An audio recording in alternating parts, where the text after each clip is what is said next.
Hello friends, कैसे हो आप सब। आई होप आप सब मस्त होंगे। तो फ्रेंड्स, आज की इस वीडियो हम लोग समझेंगे क्लास 10th फिजिक्स का चैप्टर 1, ठीक, जो कि है क्या, प्रकाश का परावर्तन तथा अपवर्तन। ठीक है, तो ये चैप्टर बहुत इंपॉर्टेंट है और इसके सारे पार्ट वाइज वीडियो आने वाले हैं। ठीक है, आज के बाद सारे जो वीडियो आएंगे एक सीरीज में आएंगे और पार्ट वाइज आएंगे। ठीक, तो आप सारे वीडियो को एक तरफ से देखना और मैं इन सारे वीडियोज़ की क्या करूँगा, प्लेलिस्ट बना दूंगा, जिससे आप लोग डिस्क्रिप्शन में प्लेलिस्ट से वीडियो को क्या कर सकते हैं, देख सकते हैं। ठीक है, तो चलो बिना देरी करते हुए हम लोग क्या करते हैं, वीडियो को स्टार्ट करते हैं।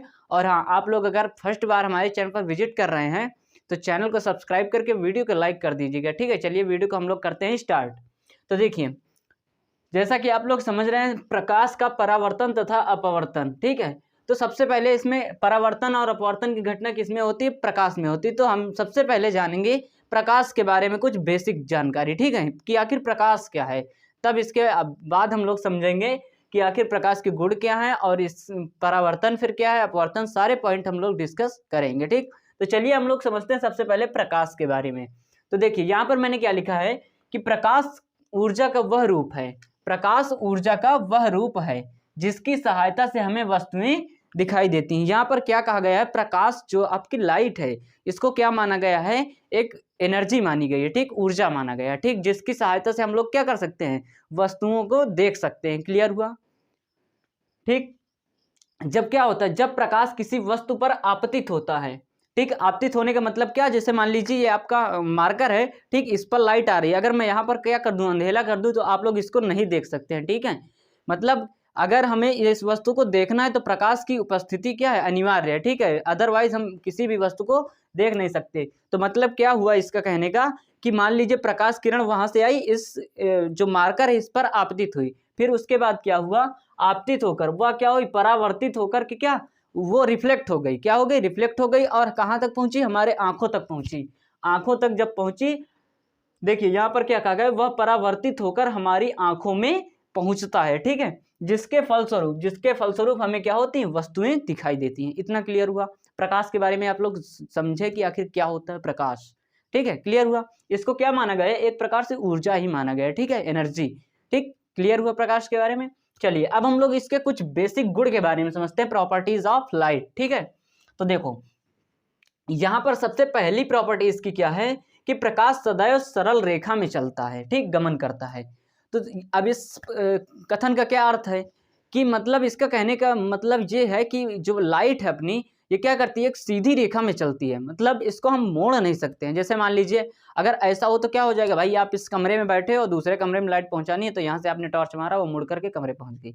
ऐसा तो कोई फिनोमिना होता नहीं है, और ना ऐसी कोई कंडीशन होती है। ठीक, तो अब अगर मान लीजिए आप लोग लाइट मार रहे हैं, अगर उसके सामने कोई अवरोध पड़ जाएगा तो क्या होगी, लाइट रुक जाएगी, बट वो मुड़ेगी नहीं।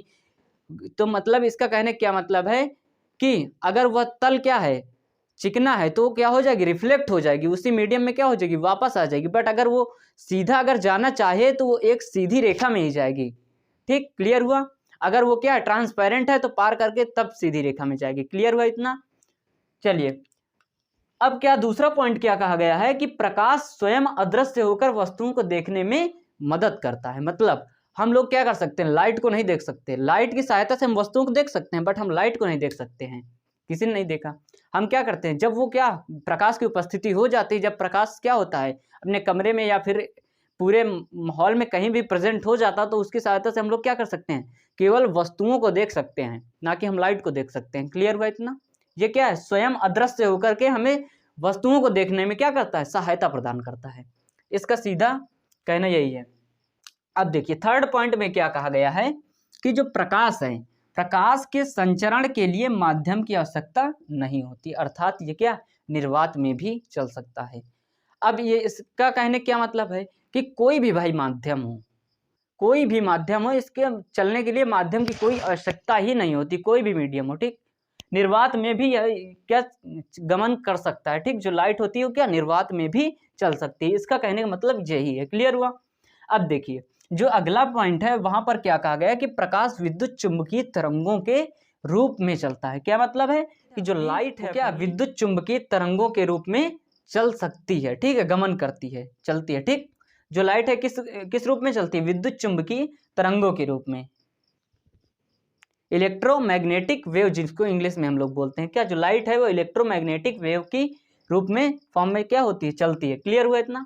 अब देखिए अगला पॉइंट क्या कहा गया है कि निर्वात में प्रकाश की चाल 3 × 10 की पावर कितनी होती है, 8 मीटर प्रति सेकंड होती है। क्लियर हुआ इतना।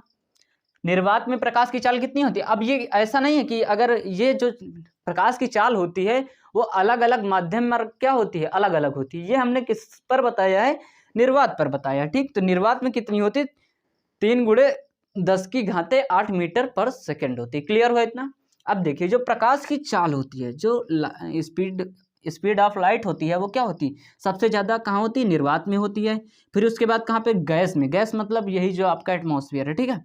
निर्वात जहाँ पर क्या हो, कोई हवा ही ना हो, ठीक, वायु तक ना हो, उसको हम लोग क्या बोलेंगे, निर्वात बोलेंगे। क्लियर हुआ। अब द्रव जैसे लिक्विड है कोई, तो फिर गैस से कम उसमें होती है। फिर उसके बाद ठोस में बहुत कम होती है प्रकाश की चाल, ठीक है। क्लियर हुआ। सबसे ज़्यादा कहाँ पे होती है, निर्वात में होती है। ठीक, तो हम क्या प्रकाश के बारे में समझ गए और प्रकाश के गुण के बारे में समझ गए। चलिए अब हम लोग इसके आगे समझते हैं। ठीक, आप लोग इसका स्क्रीनशॉट करिए। चलिए अब हम लोग समझते हैं रिफ्लेक्शन ऑफ लाइट। ठीक है, प्रकाश का परावर्तन। ठीक, अब नेक्स्ट टॉपिक क्या है अपना, रिफ्लेक्शन ऑफ लाइट। ठीक है, चलिए हम लोग समझते हैं इसको। क्या कि जब प्रकाश किरण, देखो जब क्या प्रकाश किसी माध्यम से चलकर, अब माध्यम यहाँ पर कोई भी हो सकता है, ठीक है, कोई क्लियर नहीं है कौन सा माध्यम है। ठीक, जब प्रकाश किसी माध्यम से चलकर चमकदार सतह पर क्या होता है, आपतित होता है। यहाँ पर लिखा गया है जब प्रकाश किसी माध्यम से चलकर चमकदार सतह पर क्या होता है, आपतित होता है, मतलब गिरता है आकर। ठीक है, तो सतह से टकरा करके उसी माध्यम से, मतलब जिस माध्यम से उसने क्या, जिस माध्यम से वह चमकदार पृष्ठ पर क्या हुआ है, आपतित हुआ है, उसी माध्यम में क्या हो जाता है, वापस लौट जाता है। प्रकाश की यह घटना क्या कहलाती है, प्रकाश का परावर्तन कहलाती है। ठीक है, हो सकता है आपको 50% समझ में आया हो और 50% समझ में आपको ना आया हो, तो ठीक है, चलो अब हम इसको डायग्राम के माध्यम से क्लियर कर लेते हैं। ठीक, तो देखिए ये जो आपकी ये किरण है क्या है, आपतित किरण है, और ये क्या है, आपकी परावर्तित किरण है। अब देखिए डेफिनेशन में क्या कहा गया है कि जब प्रकाश किसी माध्यम से चलकर, अब मान लीजिए कोई भी माध्यम है, इसको हम मान लेते हैं एयर। ठीक है, ये क्या हुई, एयर, इसका जो मीडियम है क्या है, एयर है। ठीक है, ये अब जो प्रकाश किरण है ये क्या हुई, यहाँ से चली, और ये क्या है आपका परावर्तक पृष्ठ कह सकते हैं या तो आप, क्योंकि यहाँ से रिफ्लेक्ट हो रही है, प्रकाश क्या हो रही है, रिफ्लेक्ट हो रही है, तो इसको हम लोग परावर्तक पृष्ठ कह सकते हैं, या कोई भी चमकदार सतह आप लोग बोल सकते हैं। ठीक है, तो ये क्या हुई, ये जो किरण है इस चमकदार सतह पर क्या हुई, आपतित हुई, और आपतित होकर के उसी माध्यम में, जिस माध्यम से इसने क्या, जिस माध्यम से आई उसी माध्यम में क्या हो गई, वापस रिफ्लेक्ट हो गई। ठीक है, वापस उसी माध्यम में चली गई। यही घटना तो क्या है, प्रकाश का परावर्तन है। यही क्या है, प्रकाश का परावर्तन, मतलब कोई भी प्रकाश किरण जिस माध्यम से आती है और चमकदार सतह पर आपतित होती है, तो वह क्या होती है, उसी माध्यम में वापस लौट जाती है। यह घटना क्या कहलाती है, प्रकाश का परावर्तन, रिफ्लेक्शन ऑफ लाइट। ठीक, क्लियर हो गया। अब देखिए जो किरण क्या होती है, जो किरण क्या होती है कि इस चमकदार सतह पर आपतित होती है, मतलब गिरती है, हम लोग उसको बोलते हैं आपतित किरण, इंसिडेंट रे। ठीक है, और जो क्या हो जाती है, रिफ्लेक्ट हो जाती है, परावर्तित हो जाती है, उसको हम लोग बोलते हैं परावर्तित किरण। ठीक, क्लियर हुआ। और देखिए अब क्या हुआ कि ये जो आपका परावर्तक पृष्ठ है, इस पर क्या हुआ, एक लंब खींचा गया, क्या लंब, 90 डिग्री का एंगल बनाते हुए, जिसको हम लोग क्या बोलते हैं, अभिलंब बोलते हैं, नॉर्मल बोलते हैं। क्लियर हुआ इतना। अब देखिए अब हम लोग इसके बाद समझेंगे क्या, परावर्तन के बाद इसके कुछ नियम होते हैं क्या, जो कि बहुत इंपॉर्टेंट है, एग्जाम में भी ये पूछे जाते हैं। ठीक है, तो इसके क्या है, 2 ही नियम है। परावर्तन कितने नियम है, केवल 2 नियम है। अब देखिए वो नियम कौन कौन से हैं कि आपतन कोण का मान सदैव परावर्तन कोण के मान के बराबर होता है। तो अब इस नियम को समझने से पहले हमको पता होना चाहिए क्या भाई, आपतन कोण क्या होता है और परावर्तन कोण क्या होता है। तो चलिए अब हम इन दोनों को समझते हैं। देखिए आपतन कोण वह होता है कि जो आपका अभिलंब है और आपतित किरण के बीच में बनने वाला कोण आपका क्या कहलाएगा, आपतन कोण कहलाएगा। क्लियर हुआ। ये जो आपका आई है ये क्या है, आपतन कोण है, और ये क्या है, परावर्तन कोण है। तो हम अगर बात करें आपतन कोण की, तो हम कैसे लिखेंगे आपतन कोण के बारे में, तो आपतित किरण तथा अभिलंब के मध्य बनने वाले कोण को हम लोग बोलेंगे आपतन कोण। ये कौन सा कोण है आपका, आपतन कोण। क्लियर हुआ। अब देखो अगर हम परावर्तन कोण की बात करें तो ये क्या होगा कि परावर्तित किरण तथा अभिलंब के मध्य बनने वाला कोण आपका क्या कहलाएगा? परावर्तन कोण। परावर्तन कोण। क्लियर हुआ। डायग्राम आपने पूरा समझ लिया। ठीक, तो देखिए यहां पर पहले नियम में क्या कहा गया है कि आपतन कोण का मान सदैव परावर्तन कोण के मान के बराबर होता है। मतलब जो एंगल आई है आपका, ये जो एंगल आई है वो हमेशा क्या एंगल आर के बराबर होगा या। ठीक है, क्लियर हुआ। यही कहा गया है कि मतलब आपतन कोण का मान सदैव परावर्तन कोण के मान के बराबर होगा। जितने एंगल से यहाँ पर ये क्या होगी, मतलब इंसिडेंट रे इस पर क्या होगी, आपतित होगी, उतने ही एंगल से क्या हो जाएगी, रिफ्लेक्ट होकर चली जाएगी। मतलब दोनों के बीच का जो एंगल है वो इक्वल रहेगा। क्लियर हुआ। ठीक, अब देखिए दूसरा नियम हम लोग समझते हैं कि आपतित किरण परावर्तित किरण, ये क्या हुई आपकी आपतित किरण और ये क्या हुई परावर्तित किरण। क्लियर हुआ।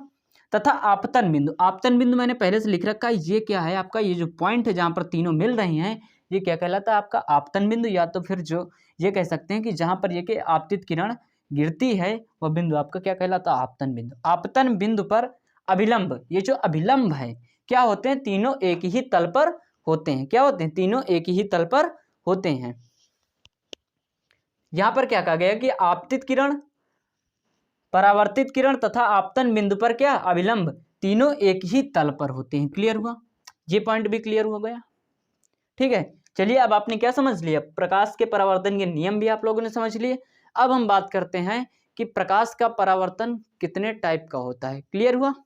चलिए देखिए परावर्तन कितने टाइप का होता है, दो टाइप का होता है। कौन कौन सा, एक रेगुलर रिफ्लेक्शन और एक होता है इरेगुलर रिफ्लेक्शन। ठीक है, मतलब नियमित परावर्तन, दूसरा अनियमित परावर्तन। ठीक, तो सबसे पहले हम लोग समझते हैं कि नियमित परावर्तन क्या होता है। ठीक है, तो देखो यहाँ पर क्या कहा गया है, जब प्रकाश किरण किसी चमकदार सतह से टकरा करके, मतलब इसके कहने क्या सेंस है कि मान लीजिए कोई एक चमकदार क्या है सरफेस है और प्रकाश किरण क्या होती है उस पर आपतित होती है और नियमित रूप से क्या हो जाए, रिफ्लेक्ट हो जाए, तो यह घटना क्या कहलाती है अपनी परावर्तन। अब नियमित रूप से मतलब देखिए ये क्या हुई कि एक साथ आई और जितने एंगल से आई उसी एंगल के साथ वो क्या हो गई, रिफ्लेक्ट हो गई। और एक मतलब ये क्या है, एक दूसरे के क्या है पैरेलल सारी लाइन्स हैं। ठीक है, कोई इधर उधर नहीं भग रही है। ठीक है, मतलब ये क्या है, सरफेस आपकी एक प्लेन है, तो इससे रिफ्लेक्शन जो होगा वो क्या होगा, एक नियमित रूप से सारी किरणें क्या हो जाएंगी, रिफ्लेक्ट हो जाएंगी।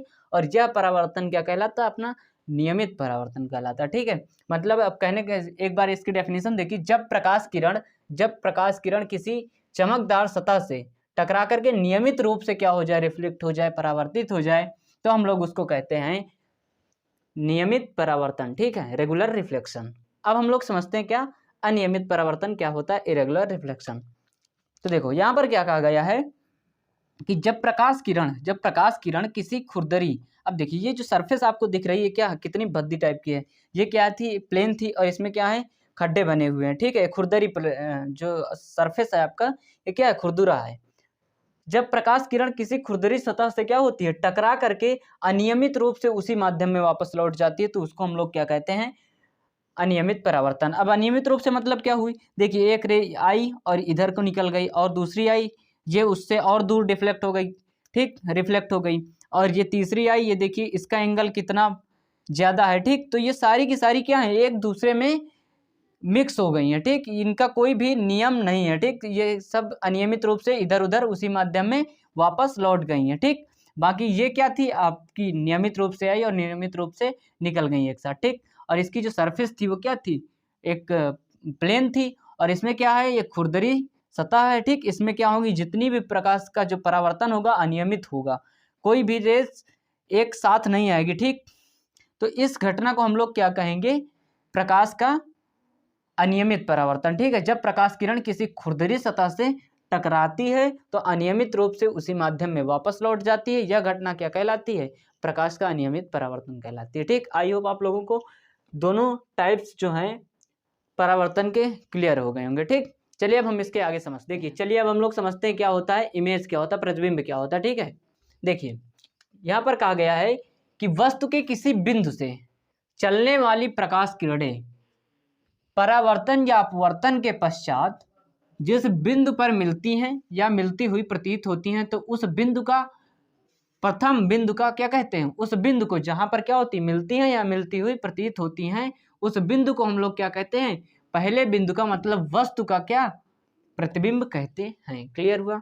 इसका कहने का क्या मतलब है, मतलब ये कह रहा है कि कि मान लीजिए कोई क्या है, एक वस्तु है जहां से क्या हो रही है, प्रकाश किरण चल रही है। ठीक है, क्या हो रही है, प्रकाश किरण चल रही है, और वो क्या हुई, किसी दर्पण से टकरा करके परावर्तित हो गई, और परावर्तन के पश्चात, परावर्तन या अपवर्तित हो सकती है या परावर्तित हो सकती है। ठीक है, अपवर्तन या परावर्तन के पश्चात जिस बिंदु पर, जिस दूसरे पॉइंट पर, एक पॉइंट कौन था, जहां पर वस्तु रखी है, जहां से क्या लाइट की रेज निकल रही है। ठीक है, वो क्या हुआ, पहला पॉइंट हुआ। और परावर्तन के पश्चात जिस दूसरे बिंदु पर क्या हो रही हैं, मिल रही हैं, उस बिंदु को हम लोग क्या कहते हैं, उस दूसरे बिंदु को पहले बिंदु का प्रतिबिंब कहते हैं। क्लियर हुआ?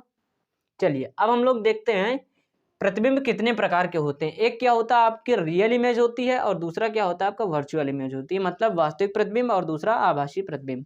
क्लियर हुआ? चलो अब हम लोग समझते हैं कि वास्तविक प्रतिबिंब क्या होता है। देखिए, जब किसी बिंदु वस्तु से, जब किसी वस्तु से चलने वाली प्रकाश किरणें परावर्तन के पश्चात किसी दूसरे बिंदु पर वास्तव में मिलती हैं। ठीक, वो क्या हो रही, वही जो मान लीजिए जो प्रकाश किरणें जा रही हैं, वो टकरा करके परावर्तन की प्रोसेस होने के बाद वो क्या होती है, किसी दूसरे पॉइंट पर वास्तव में क्या हो रही, मिल रही हैं। ठीक है, मिलती हैं, तो इस दूसरे बिंदु का, तो इस दूसरे बिंदु पर बने प्रतिबिंब को इस बिंदु वस्तु का क्या कहते हैं, वास्तविक प्रतिबिंब कहते हैं। क्लियर हुआ? अब देखिए, इसको हम डायग्राम के माध्यम से समझते हैं। जैसे मान लीजिए ये क्या है, आपका एक अवतल दर्पण है। क्या है, अवतल दर्पण। अभी हम लोग इसके बारे में जब गोलीय दर्पण पढ़ेंगे तब हम लोग अवतल दर्पण के बारे में समझेंगे। ठीक है, तो देखिए ये क्या हुआ, और ये क्या है, इसका मुख्य अक्ष है। ठीक, अब यहाँ से क्या हुई, मान लीजिए कोई वस्तु यहाँ पर रखी है अनंत में। ठीक, यहाँ से क्या हुई, प्रकाश किरण गई और यहाँ से रिफ्लेक्ट हो गई, ऐसे निकल गई। ठीक, और इधर से एक लाइट की किरण गई और यहाँ से क्या हुई, टकराई। ठीक, या तो आप लोग इस प्रकार से देखिए,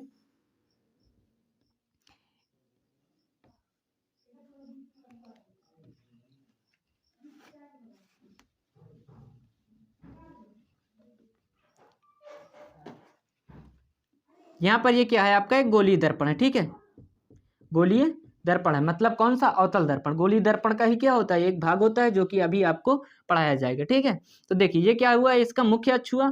अब मान लीजिए कोई एक वस्तु रखी है यहाँ पर, क्या ये यहाँ पर एक वस्तु रखी है, और यहाँ से क्या गई, प्रकाश किरण गई, और वो क्या हो गई, परावर्तित हो गई। क्या हो गई, परावर्तन की घटना हुई, और यहाँ से इस प्रकार से निकल गई। अब एक प्रकाश किरण इसकी कहाँ से निकली, इस प्रकार से। ठीक है, तो यहाँ पर ये जो देखिए, ये जो प्रतिबिंब बन रहा है आपका, ये क्या है, यही क्या कहलाता है, इस पॉइंट पर ये दोनों लाइनें क्या हो रही, मिल रही हैं, तो यही क्या कहलाएगा, इस मान लीजिए ये क्या है, ए बी है, तो ये क्या हो जाएगा, ए डैश बी डैश हो जाएगा। ठीक, यही क्या है, ये जो दूसरा बिंदु है, इस पहले बिंदु का क्या है, प्रतिबिंब है। क्लियर हुआ ये?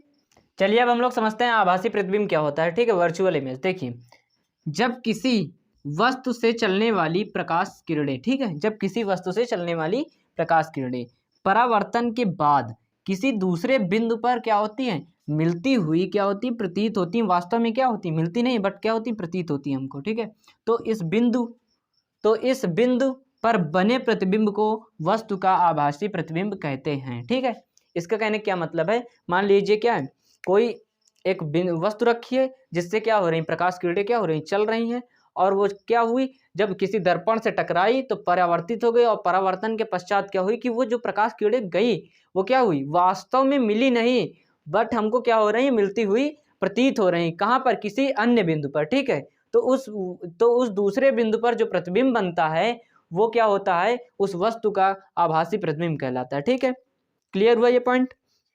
जैसे मान लीजिए क्या, ये क्या है आपका एक उत्तल दर्पण है। क्या है, उत्तल दर्पण है। ठीक, ये इसका क्या है, मुख्य अक्ष है। ठीक है, अब यहाँ पर क्या रखी है, एक वस्तु रखी है। ठीक, क्लियर हुआ? यहाँ पर क्या रखी है, एक वस्तु रखी है। ठीक है, इससे क्या हुई, एक प्रकाश किरण चली और यहाँ से टकरा करके इस तरह निकल गई। ठीक है, इस तरह निकल गई, यहाँ से चली इस तरह निकल गई।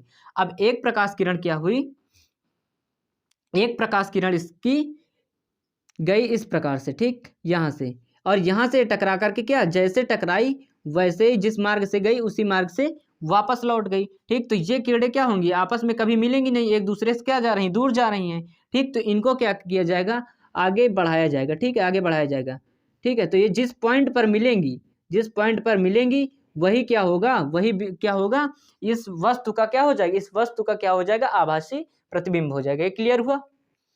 चलिए अब हम लोग इसके आगे समझते हैं। चलिए अब हम लोग समझते हैं दर्पण के बारे में, ठीक है। दर्पण क्या होता है, तो देखिए दर्पण क्या होता है, वह युक्ति जिसके एक पृष्ठ पर क्या होती है पालिश तथा दूसरे पृष्ठ से क्या होता है प्रकाश का परावर्तन, मतलब रिफ्लेक्शन होता है, तो हम उसको क्या कहते हैं, दर्पण कहते हैं, ठीक है। देखिए अब जैसे इसके कहने क्या मतलब है कि जैसे मान लीजिए ये क्या है, एक कोई मान लीजिए क्या है, दर्पण है। अब इसमें क्या कहा कि इसके एक तरफ क्या रहेगी, पॉलिश रहेगी इस टाइप से, ठीक, और इसके एक तरफ से क्या होगा, प्रकाश का परावर्तन होगा कुछ इस टाइप से, ठीक है। इसका कहने का मतलब क्या है, यही है। मतलब देखिए दर्पण क्या होता है कि जिसके एक तरफ पॉलिश हो और दूसरी तरफ प्रकाश जाए और टकरा करके क्या हो जाए, वापस हो जाए, तो हम उसको क्या कहते हैं, दर्पण कहते हैं। क्लियर हुआ इतना। अब अगर हम बात करें कि दर्पण कितने टाइप के होते हैं, तो देखो दर्पण दो टाइप के होते हैं, ठीक है। तो हम लोग सबसे पहले समझेंगे क्या, समतल दर्पण, और फिर उसके बाद आता है आपका गोलीय दर्पण। गोलीय दर्पण जिसको इंग्लिश में हम लोग बोलते हैं स्फेरिकल मिरर, और इसको बोलते हैं प्लेन मिरर, ठीक है। तो चलिए हम लोग समझते हैं सबसे पहले समतल दर्पण क्या होता है, ठीक। तो देखिए समतल दर्पण वह दर्पण होता है जिसकी क्या परावर्तक पृष्ठ, ये देखिए जो इसकी ये क्या होगी, इस इधर साइड आपकी ये हो जाएगी परावर्तक पृष्ठ, और ये क्या हो जाएगी, जिधर पॉलिश है वो क्या होती है, पॉलिशदार सतह, ठीक है। तो इसको हम लोग क्या कहेंगे, जिधर से प्रकाश का परावर्तन होता हो तो उस सतह को हम लोग बोलते हैं परावर्तक पृष्ठ। तो देखिए यहाँ पर क्या कहा गया, वह दर्पण जिसकी परावर्तक पृष्ठ क्या होती है, समतल होती है, मतलब एक प्लेन होती है, तो उसको हम लोग बोलते हैं समतल दर्पण। क्लियर हो कि नहीं, ये समतल दर्पण आपका, ठीक।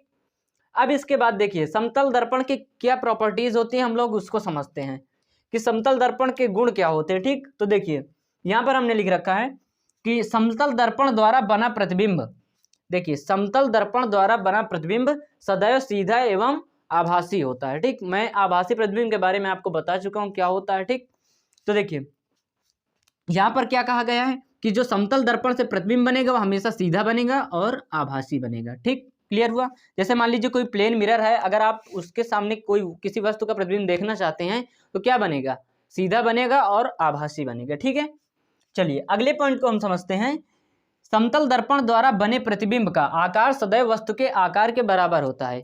अब जैसे मान लीजिए अपने सामने क्या करिए, आप एक प्लेन मिरर ले लीजिए और उसके सामने खड़े हो जाइए, तो जितना जितना आप शेप आपका है, आकार जितना आपका है, तो आप पूरे उसी आकार के साथ उसमें किसमें, समतल दर्पण में दिखाई देंगे, ठीक। इसका कहने का क्या मतलब है, यही कि मतलब जितना आकार वस्तु का होगा उतना ही आकार आपको उसमें दिखेगा, ठीक। तो मत यही कहा गया है कि समतल दर्पण द्वारा बने प्रतिबिंब का आकार सदैव वस्तु के आकार के क्या होता है, बराबर होता है। मतलब जैसे मार्कर को मैं क्या करूं, एक प्लेन मिरर के सामने रखूं, तो जितना साइज इस मार्कर का हमें ऐसे देखने में लगता है, वही अगर हम देखेंगे किस में, दर्पण में, तो वही साइज हमको दिखेगा। क्लियर हुआ ये पॉइंट।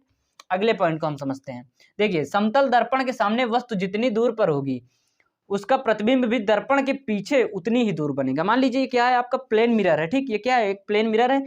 अगर मैं इस मान लीजिए ये क्या है, मार्कर, ठीक। ये अगर ये इसको हम मान लेते हैं क्या, एक वस्तु, अगर हम इसकी दूरी जितना घटाएंगे तो इसके पीछे जो प्रतिबिंब इसका बनेगा वो उतनी ही पास बनेगा, और अगर हम इसको जितना दूर ले जाएंगे तो इसके पीछे जो इसका प्रतिबिंब बनेगा वो उतना ही दूर बनेगा। मतलब अगर आप प्रतिबिंब को दर्पण के पास लेकर जाएंगे तो उसका प्रतिबिंब पीछे उसके पास में बनेगा, अगर उसको आप दूर लेकर के जाएंगे तो उसका प्रतिबिंब दर्पण से क्या बनेगा, दूर बनेगा। क्लियर हुआ ये पॉइंट।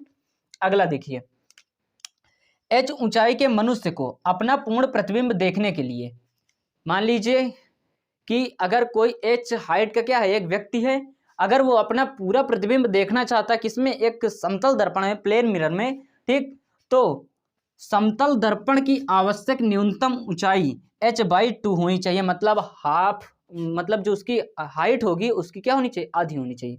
अब इसका कहने क्या मतलब है, अगर मैं अपना पूरा प्रतिबिंब क्या करना चाहूँ, एक प्लेन मिरर में देखना चाहूँ, तो जो प्लेन मिरर की न्यूनतम हाइट होनी चाहिए वो क्या होनी चाहिए, मेरी हाइट की क्या होनी चाहिए, आधी होनी चाहिए। तो मैं अपना क्या कर सकता हूँ, पूरा प्रतिबिंब देख सकता हूँ किसमें, एक प्लेन मिरर में, ठीक है। यही कहने का इसका मतलब है कि मान लीजिए अगर किसी व्यक्ति की ऊंचाई h है, वो मनुष्य के अपना पूर्ण प्रतिबिंब देखने के लिए समतल दर्पण की आवश्यक न्यूनतम ऊंचाई कितनी होनी चाहिए, h/2 होनी चाहिए। मतलब किसकी ऊंचाई, समतल दर्पण की ऊंचाई। क्लियर हुआ ये पॉइंट। अगला समझिए, देखिए यहाँ पर क्या कहा गया है कि समतल दर्पण द्वारा बना प्रतिबिंब पार्श्व परावर्तित होता है। इसका क्या मतलब है कि अगर आप लोग प्लेन मिरर के सामने खड़े हो जाएंगे तो जो आपका राइट वाला भाग होगा वो लेफ्ट में दिखेगा और लेफ्ट वाला भाग आपका क्या होगा, राइट में दिखेगा। मतलब दाहिना भाग आपको बाएं की तरफ दिखेगा और बायां भाग आपको दाहिने तरफ दिखेगा। ठीक, मतलब जो भी होगा उल्टा दिखेगा। ठीक है, वीडियो को क्लियर हुआ। यहीं से क्या करते हैं, एंड करते हैं। ठीक, इसके आगे का जो पार्ट आएगा हम लोग उसमें समझेंगे क्या, स्फेरिकल मिरर मतलब गोलीय दर्पण के बारे में। ठीक है, तो चलिए इस वीडियो को यहीं से बंद करते हैं। तब तक के लिए आप लोगों को बाय बाय। और अगर आप लोगों को वीडियो अच्छी लगी हो तो प्लीज़ चैनल को सब्सक्राइब करके वीडियो को लाइक करिए। चलिए फिर मिलते हैं किसी नेक्स्ट वीडियो में।